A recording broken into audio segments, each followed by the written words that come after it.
चाय बाबुल दुनिया के कदीम तरीन आसार में से है। इस कुएं का जिक्र कुरान मजीद के अलावा बाइबल में भी मौजूद है। अब जबकि शहर बाबुल ही नहीं रहा तो इस कुएं के वजूद का तो सवाल ही पैदा नहीं होता। हाँ, लेकिन किताबों में इसका तस्करा और इसकी तमाम तर तफसीलात बकसरत मौजूद है। बाबुल शहर कहाँ है, बाबुल का कुआं किस नौयत का था, हारूत मारूत जिनका नाम चाय बाबुल के साथ लाजिम मलजूम की सूरत रखता है, वो कौन थे, उनके जादू की कैफियत क्या थी और खुद जादू क्या है। चाय बाबुल और हारूत मारूत के किस्से को समझने के लिए ये और इस किस्म के मुतअद्दिद सवालात हैं जो कि ज़हन में उभरते हैं और इनके जवाब कहीं न कहीं हमें मिल जरूर जाते हैं, लेकिन असल में कहानी और असल हकाइक क्या है, ये आज की वीडियो में हम आपको कुरान और हदीस की रोशनी में तफसील से बताएंगे। आप देख रहे हैं ट्रू इन्फो नेटवर्क और मैं हूँ आमना गुल। नाज़रीन कराम, इन तमाम सवालों के जवाब के लिए हम कुरान मजीद की सूरह बकरा की तवील तरीन आयत 102 का तर्जुमा यूं नकल करते हैं, जिसमें इन बेशतर उमूर का जिक्र तफसीलन मौजूद है। और ये लोग इस इल्म के पीछे लग गए जो सुलेमान की बादशाहत में शयातीन पड़ा करते थे, और सुलेमान ने कुफर नहीं किया, अलबत्ता शयातीन कुफर किया करते थे और वो लोगों को सहर की तालीम देते, और वो इस इल्म के पीछे लग गए जो बाबुल में दो फरिश्तों हारूत मारूत पर उतारा गया था, और वो दोनों किसी को भी नहीं बतलाते थे जब तक कि ये न कह देते कि हम तो बस एक जरिए इम्तिहान है, सो तुम कुफर इख्तियार ना कर लेना। मगर उन दोनों से वो जादू सीखते जिससे खामिद और उसकी बीवी के दरमियान जुदाई भी डाली जा सकती थी। हालांकि वो किसी को भी इसके जरिए नुकसान नहीं पहुंचा सकते थे, मगर हाँ, इरादा इलाही से। और ये लोग वो चीज सीखते हैं जो उन्हें नुकसान पहुंचा सकती है, और ये खूब जानते हैं कि जिसने इसे इख्तियार किया उसके लिए आखिरत में कोई हिस्सा नहीं, और बहुत ही बुरी है वो चीज जिसके इवज उन्होंने अपने आप को फरोख्त कर डाला। काश वो जानते। नाज़रीन कराम, सबसे पहले हम ये जानने की कोशिश करते हैं कि रिवायात के मुताबिक हारूत और मारूत कौन थे और उनका किस्सा क्या है। हारूत और मारूत दो फरिश्ते थे। उन्होंने अल्लाह के सामने इंसानों के गुनाहों का मजाक उड़ाया कि तेरी मखलूक हर किस्म के इनाम के बावजूद गुनाह करती है। अल्लाह ताला ने फरमाया कि अगर तुम दुनिया के माहौल में होते तो तुम भी यही करते। फरिश्तों ने अपनी असमत का दावा किया तो अल्लाह ताला ने फरिश्तों में से दो फरिश्तों को जमीन पर भेज दिया।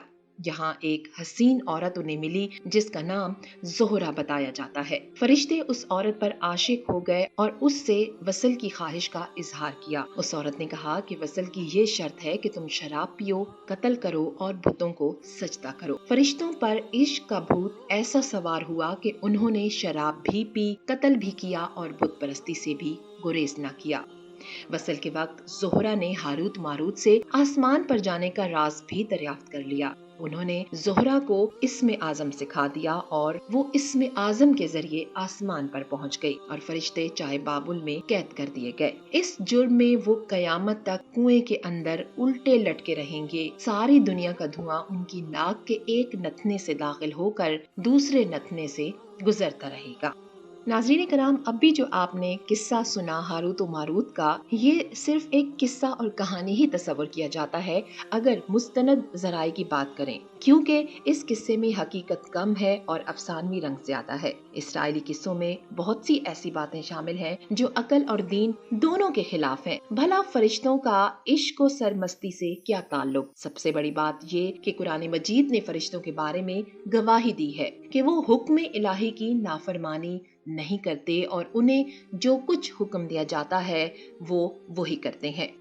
इमाम फखरुद्दीन राजी रहमतुल्लाह अलैह ने भी इन किस्सों को नकल करने के बाद लिखा है कि ये सब कुछ फासिद और मरदूद है। शहाब इराकी ने तो यहाँ तक कह दिया है कि जो शख्स इन किस्सों को माने वो अल्लाह का मुनकिर है। चूँकि फरिश्ते मासूम होते हैं और इस किस्से में उन्हें गुनहगार बल्कि शैतान खसलत पेश किया गया है। काजी अयाज रहमतुल्लाह अलैह भी रूहुल मआनी में लिखते हैं कि इस बारे में हजूर पाक सल्लल्लाहु अलैहि वसल्लम से कोई भी मुस्तनद रिवायत साबित नहीं है, लिहाजा इस किस्से की हकीकत कुछ भी नहीं है।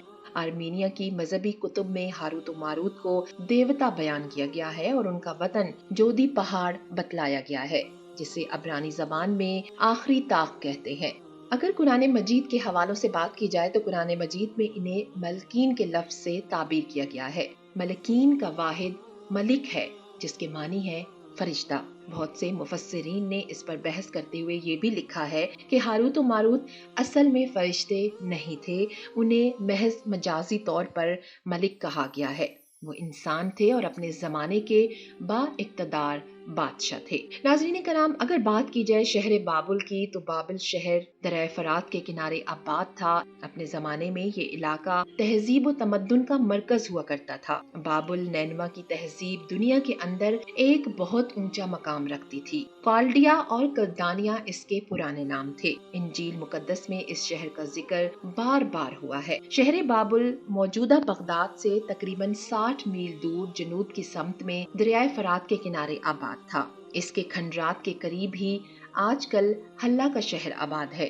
ان کھنڈرات میں نہروں کے آثار ہیں، پانی کے نلکوں کے نشان ہیں، شاہی محلات کی بنیادیں اور مضبوط قلعوں کے نشانات ابھی بھی موجود ہیں جو اس تہذیب و تمدن کے کمال کا ثبوت پیش کر رہے ہیں۔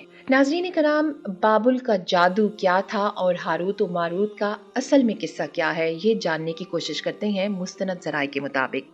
حضرت سلیمان علیہ السلام کے وفات پا جانے کے بعد بنی اسرائیل بالعموم سحر و طلسم میں مصروف ہو گئے۔ انہوں نے حقیقت کو چھوڑ کر جادوگری، شعبہ بازی، طلسم بندی کو اختیار کر لیا۔ بابل کے باشندے اس سلسلے میں سب سے آگے بڑھ چکے تھے۔ Encyclopaedia of religion and ethics کے فاضل محققین کا بیان ہے کہ اس شہر کے باشندے بہت بڑے جادوگر تھے۔ ان کی مذہبی اور دینیات کی کتابوں میں بھی جگہ جگہ جادو منتر ہی نظر آتے ہیں۔ مختصر یہ کہ بابل جادو، منتر اور سفلی عملیات میں دور دور تک مشہور ہو چکا تھا۔ ناظرین کرام، یہ وہ زمانہ تھا جب سرزمین بابل پر سحر اور جادوگری اپنے کمال کو پہنچ چکی تھی اور لوگوں کی پریشانی اور تکلیف کا باعث بن چکی تھی۔ تبھی خدا نے 2 فرشتوں کو انسانی صورت میں ہاروت و ماروت، جن کے نام بتائے جاتے ہیں، معمور کیا اور انہیں بابل کے شہر میں بھیجا تاکہ وہ جادو کے عوامل اور اسے باطل کرنے کا طریقہ لوگوں کو سکھائیں اور لوگ جادوگروں کے فساد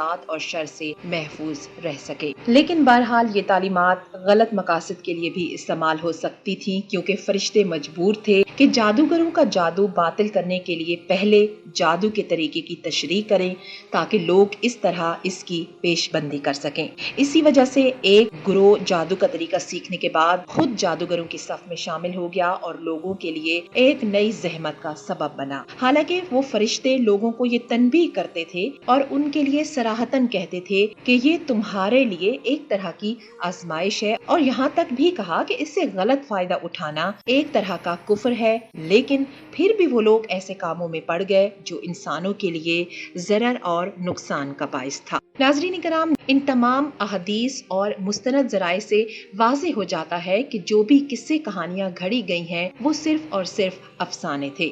یہاں تک کہ بعض مفسرین نے بھی اس ضمن میں افسانے ہی گڑے ہیں اور خدا کے ان 2 معصوم فرشتوں کے بارے میں جو کچھ بھی مشہور کیا وہ سراسر غلط تھا۔ اللہ تعالی ہمیں صحیح علم جاننے کی توفیق عطا فرمائے۔ اگر ویڈیو آپ کو پسند آئے تو اپنے دوستوں کے ساتھ شیئر ضرور کیجیے گا۔